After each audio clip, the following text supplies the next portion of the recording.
Estamos com o Giancarlo e a Delcy. A gente estava falando da amizade, né, do Tolkien com o Lewis. Fala um pouco sobre essa amizade, Giancarlo. A amizade do Tolkien com o Lewis é muito influente nas duas obras, no caso, né, na obra do Tolkien, na obra do Lewis. O Elton citou, né, que o Lewis ele era ateu. E é bem interessante porque o Tolkien, por ser bastante católico, intrigava o Lewis nesse ponto. Porque o Lewis, por ser ateu, ele não conseguia, no início da amizade, entender como um católico iria atingir tão alto grau e tudo, aquela inteligência que ele tinha, aquela capacidade que ele tinha. Então, naquele diálogo, que inclusive existe, um diálogo no YouTube, não com esses atores, um diálogo sobre o mito, onde o Lewis coloca Cristo como um mito, e o Tolkien diz, sim, ele é um mito, mas o mito não necessariamente é uma mentira. É uma verdade que está intrínseca. E aí ele vai e começa a destrinchar isso, e nesse diálogo ele começa, entre aspas, uma evangelização, né? E essa evangelização faz crescer a amizade dos dois. Nas obras, um revisou a obra do outro. E, como foi citado, né, que o Lewis incentivou que o Tolkien continuasse sua obra, porque Tolkien viu que ali tinha frutos. Não necessariamente frutos de evangelização, porque não foi intencional, né? Mas ele viu que era algo muito bom, porque atraiu a atenção do Lewis, né? E a diferença do alegórico e simbólico era muito gritante, né? Era uma característica do Lewis, o alegórico, e era uma característica do Tolkien, o simbólico. Agora é legal esse negócio da amizade que cresce nas discordâncias, né? Eu encontro gente ainda que pensa o contrário, né? Começa a discordar, rompe a amizade, né? Perde a capacidade de se complementar. É isso mesmo. E essa amizade rendeu muitas outras coisas boas pra gente, que hoje em dia os leitores vão bebendo. É uma amizade muito verdadeira e autêntica, né? Porque um era crítico do outro, um acolhia o feedback que o outro dava. E foi uma amizade de quase 40 anos, né? 38 anos de amizade. Delcy, quase meu nome, né? Delny. Eu comecei há pouco tempo no universo da Terra-média. Eu comecei primeiro assistindo a trilogia do Hobbit, depois eu fui para o Senhor dos Anéis. Pode ser que quem esteja assistindo a gente nunca se interessou, ou nunca pensou em se interessar por Hobbit, Senhor dos Anéis. Isso aconteceu comigo. Eu achava que eu nunca ia gostar, mas quando eu toquei na obra e assisti os filmes, eu gostei. Para quem quer, de fato, adentrar nesse universo e está se interessando a partir desse bate-papo, é interessante começar pelo livro, pelo filme, por onde a gente pode começar? Essa pergunta é um pouco complicada de responder, porque depende muito da personalidade da pessoa, né? Eu, pessoalmente, hoje, se fosse iniciar, eu ia iniciar pelos filmes, porque o livro tem um complemento que eu não vou encontrar no filme. Então, eu vou sentir falta de no filme, alguns personagens que são muito chave, que estão presentes no livro, que fazem toda a diferença. Então, talvez, assistindo o filme depois do livro, você também não consiga aproveitar a beleza que tem um filme, que também é, como você falou, a questão dos Oscars, né? Premiados, que tem as suas virtudes, as suas graças e as suas belezas. Mas não tem o que o livro nos dá para mergulhar, para viajar, né, no mundo de Tolkien. Com relação à leitura, você tinha começado pelo Hobbit, né, assistindo, e depois passou para o Senhor dos Anéis. Nas leituras, eu indico seguir essa sequência.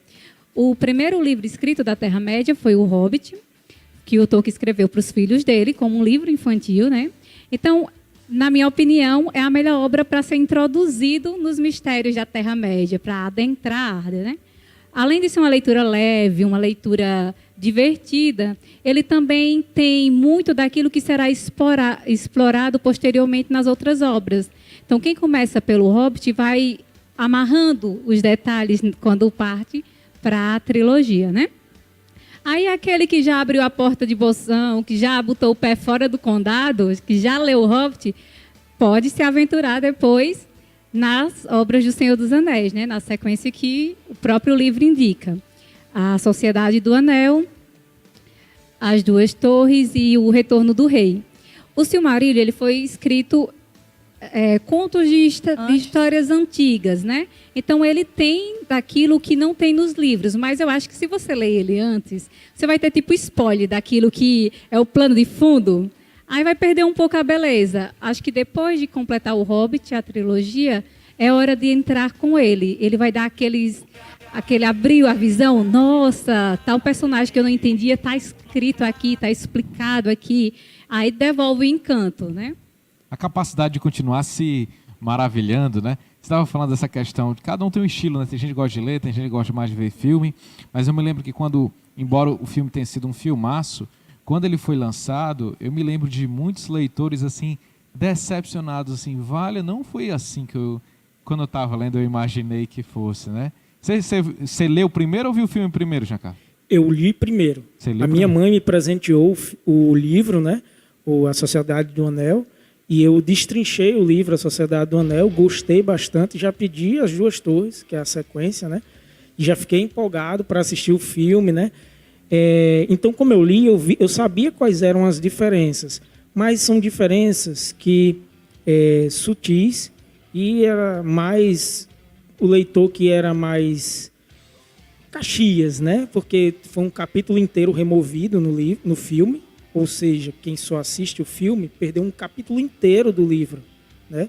E isso aí é para alguns fãs muito fervorosos. Eu era muito novo na época, não conseguiria, né? Não ia conseguir perceber esses detalhes, não ia ficar muito chateado com isso. Mas foi muito bom, assim, ter a experiência da leitura antes do filme, porque aí o que eu imaginava como personagem realmente foi diferente.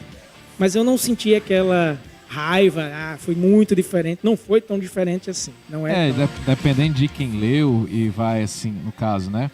O diretor do filme tem um ponto de vista também, né? Como leitor, né? Cada um é um universo que não tem como você dogmatizar, né? Cada um passa a sua percepção, né, daquilo que vai lendo e aprofundando. Não é à toa que, como você citou, o boom dele no Oscar, né? Tem um detalhe muito crucial. Até então o Oscar nunca tinha premiado obras de fantasia. Ele abriu as portas, ele chutou a porta para abrir a premiação para fantasia. Até então o Oscar não premiava fantasia. É uma fantasia que nos conduz à verdade e à realidade, né? Muito diferente de outros tipos de fantasia que não nos levam a nada, mas leva a gente para uma reflexão profunda acerca da própria vida, né? Porque a saga do Senhor dos Anéis fala um pouco da posse de um objeto que dá uma sensação de poder muito grande. Você fala, como é que eu lido com isso? Como é que eu lido com esse sentimento de posse? Porque no fundo o livro fala não de algo que eu me aproprio, mas que eu tenho que despojar. É algo que eu tenho que perder. Isso aí é interessante. Eu tô viajando aqui já, né? Pois é. Existem vários anéis, né, por aí. Cara. Um anel aqui, ó. Um anel aqui. Matheus, da comunidade Siloé, tem uma pergunta, né? Sim, ele mandou no nosso Instagram e eu já quero direcionar essa pergunta para Delci.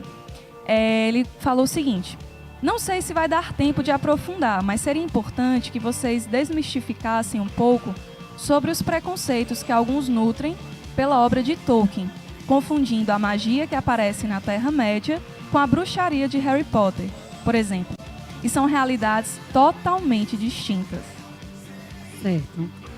Tocar em algumas feridas, né? Se meu irmão estiver assistindo, chegar em casa, ele vai bater lá, né? Que ele é super fã do Harry Potter. Com relação à magia do Senhor dos Anéis, a gente consegue fazer esses paralelos com a Bíblia, como a gente estava estudando, né? Não é uma magia que acontece à torto e à direito, que você acaba banalizando ou que você vai aprender a fazer poções mágicas. Você não vê esse tipo de magia no Senhor dos Anéis. Na verdade, a gente pode fazer um paralelo, por exemplo, do Gandalf com o Moisés, no caminho que ele faz para o Êxodo. O Gandalf sempre aparece com o seu cajado, né? E normalmente, a partir daquele movimento que ele faz, algumas, que eu considero graças, acontecem, não como magia só o feitiço, como acontecia pela obediência de Moisés, que se apegava àquele objeto insignificante, mas que por uma palavra de Deus realizava grandes milagres, né? Como, por exemplo, quando ele se apresenta diante do faraó e ele pede para Arão lançar o cajado no chão, que se transforma em uma serpente. Aquele povo que não conhece vai olhar e vai dizer, isso é magia, isso é bruxaria. Não é. É uma forma de Deus dizer que está com aquele povo. Ou o próprio cajado que o Moisés usou para ferir o rio Nilo, que transformou a água em sangue, para abrir o Mar Vermelho. Não é o cajado, não é a magia, não é a força. É a palavra de Deus que se utiliza daquele povo e se utiliza daquele objeto como algo visível. Nós temos muita necessidade de ter algo visível e palpável, né? Então, o cajado não é aquele que opera o milagre. Em nenhum momento, por exemplo, Moisés achou que, olha, esse cajado tem poder, então eu vou sair fazendo o que eu quiser com ele. Ele ouvia de Deus e, a partir de então, a graça acontecia. Ou em outros momentos, quando no livro do Êxodo é citado, às vezes, cajado, às vezes, vara de Deus, né?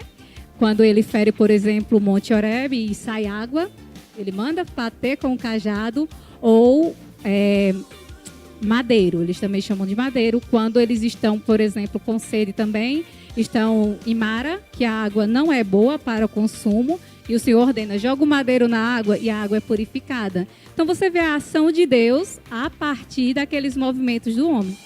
Como eu disse, qualquer um que viveu este tempo e não acreditava em Deus e não entendia a intervenção divina, pode olhar e dizer, isso é magia, isso é bruxaria. Mas é dessa forma que o Tolkien apresenta a magia, né? E os magos, se você vai ver a tradução na linguagem de Tolkien, do mesmo jeito dos magos que aparecem no Evangelho para adorar Jesus, a tradução de magos não é de magia, mas de sábios. Então, os magos da Terra-média também são sábios, por isso que são representados como profetas. Aqueles que chegam para ajudar o povo, para dar conselhos. E essa é uma das principais missões de Gandalf, né? Então, assim, nada contra quem gosta de Harry Potter, né? Estão super convidados a assistir, a conhecer as obras de Tolkien e criar também o seu senso crítico. Eu acho que é mais fácil eles conhecerem e se deslumbrarem com isso do que a gente tentar criticar a magia sem explicar que não é o que nós entendemos. Nós não somos chamados a fazer poção mágica, né? Mas a acreditar na intervenção divina e deixar se guiar por aquilo que ele quer realizar.